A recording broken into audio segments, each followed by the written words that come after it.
Pule Molebatsi, bringing you stories of individuals with a story to tell. Right here on SABC News, Bophelong, a place of hope is the name of the show. A very good evening to you. As we commemorate Youth Month, this week we bring you a young person that himself is young and fancies himself to be quite a youth developer. Tshepang Mokgatla is 27 years old and enjoys the benefits of our freedom in this new democracy. In this next insert, he tells us what these benefits have meant to him, as well as some of the challenges that he has faced as a young activist in a democratic South Africa. Take a look. Tshepang Mokgatla was born in 1986 into a loving family in Meadowlands, Soweto. Raised with 3 siblings by a single mother, his childhood sounds very much like that of the typical South African. My mom is a teacher, and older sister followed by twins, and I can say that my upbringing was an average middle class upbringing. Grew up in Meadowlands. From Meadowlands we moved straight up to Nasrec. He was fortunate enough to have attended some of the very best schools that South Africa has to offer and enrolled to the University of Johannesburg to study mechanical engineering. Did my first year in mechanical engineering, and because of challenges of life and whatever, I dropped out of mechanical engineering, did a year course in marketing, decided to go get a job. I fell into a trap of a lot of challenges with your drug abuse at that time. Alcohol counts as a drug. Alcohol abuse, and started smoking and everything. Well, did it in high school a bit, but it became more affluent as time went on. Tshepang didn't realize at the time that alcohol and drug abuse were the reason why he was missing out on wonderful opportunities to better himself. When you are in the phase where you're actually abusing alcohol, you never see it as a problem. You even get to a point where you even become defensive of the habit of drinking alcohol. A person would come and call you an alcoholic, and you say, no, I'm not an alcoholic, I want to drink over the weekends. But the amount of liquor that you drink over the weekends is even more than the alcoholic who drinks every single day in some instances. So the challenge there is that we think that we are not necessarily addicted when we are in the phase, until we start seeing the things that are happening around you.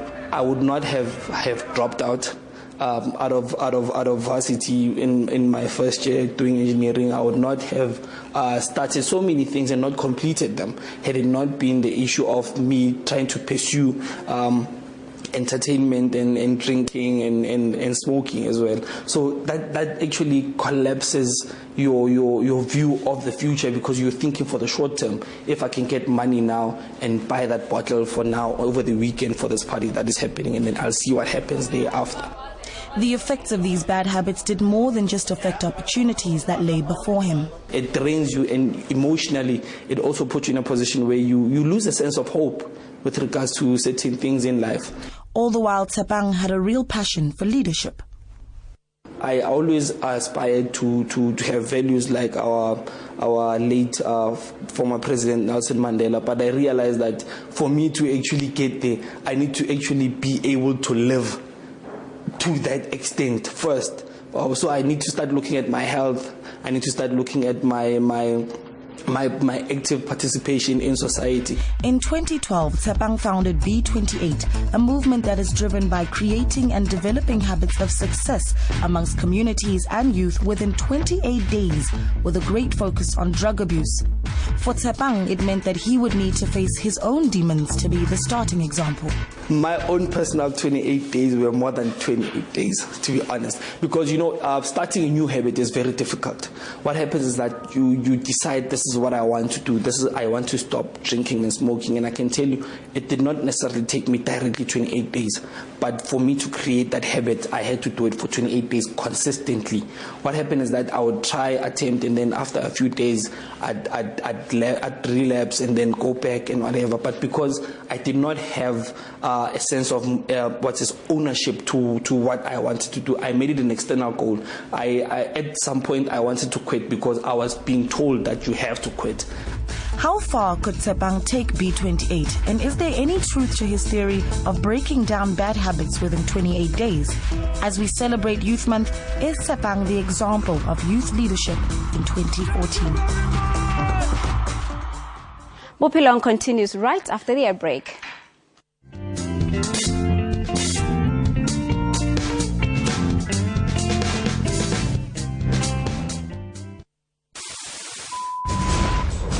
Across the globe, the continent and the entire country, every second there's always a breaking story. SABC News is your reliable eye, ear and information system in bringing you events as they happen. Our cutting-edge and hard-hitting journalism leaves no stone unturned, giving you the whole picture every time. Join us every day on SABC3 and know what is happening around you. SABC News, Africa's news leader.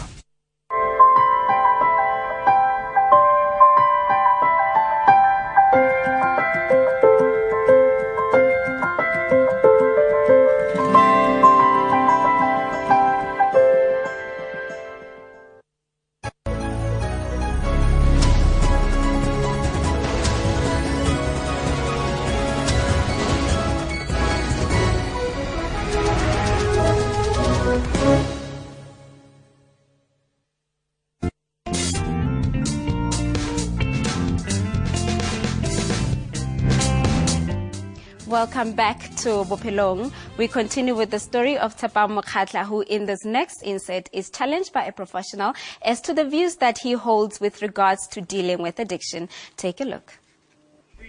Tshepang Mokgatla, founder of the B28 movement, says that the current generation of youth is consumed in drug and alcohol abuse, and that has a lot to do with lessons that should have been taught by the older generations.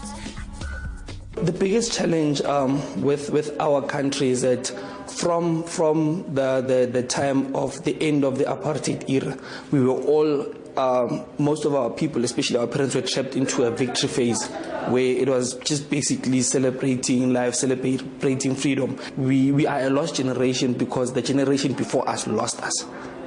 We did not have continuity when it comes to our struggle for liberation to say, okay, we have gotten this now.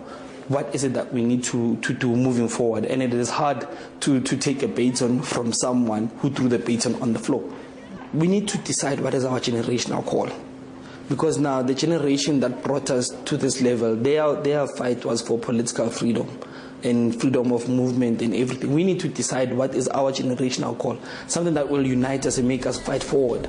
Perhaps one thing that young South Africans may be able to unite around is the fight against drugs and alcohol abuse when one looks at the shocking numbers.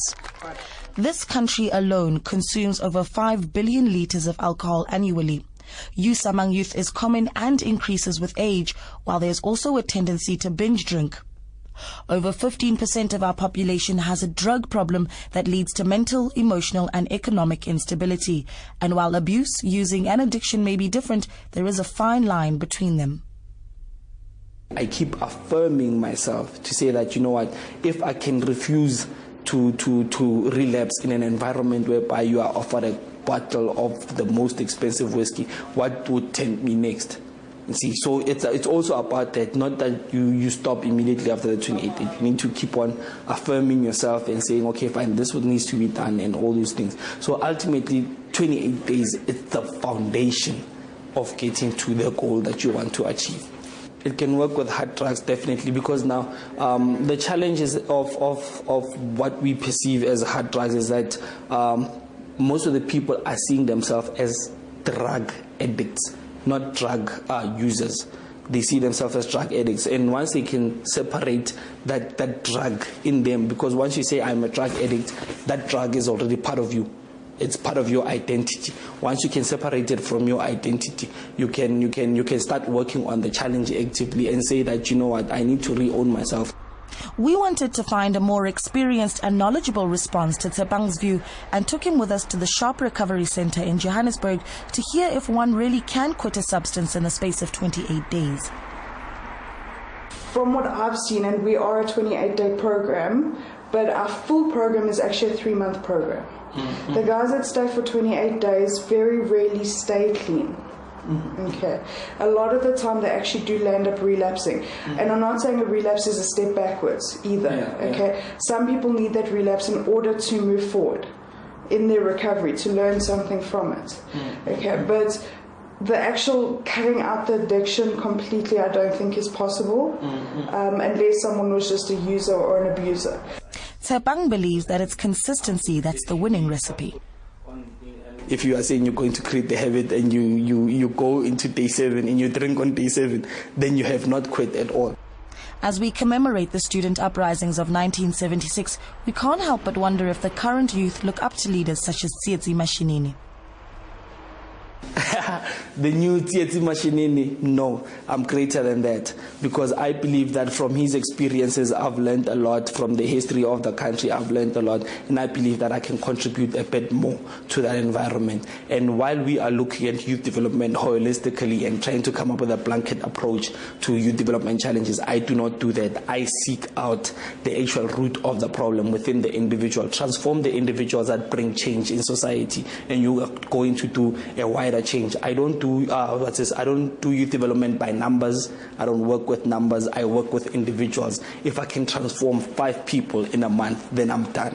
What 1976 means to me is that, you know, at some point the things that we believe in, we need to be willing to get to a point where we can die for them, so that we make sure that we bring a broader sense of change in our society.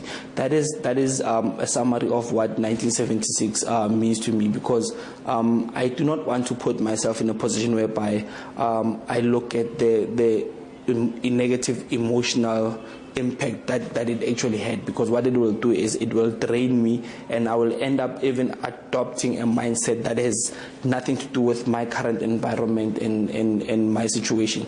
I have no reason to be hating any race now currently. In actual fact, I believe that if we bring our races closer to one another as a country, we will be able to get a change faster in our country.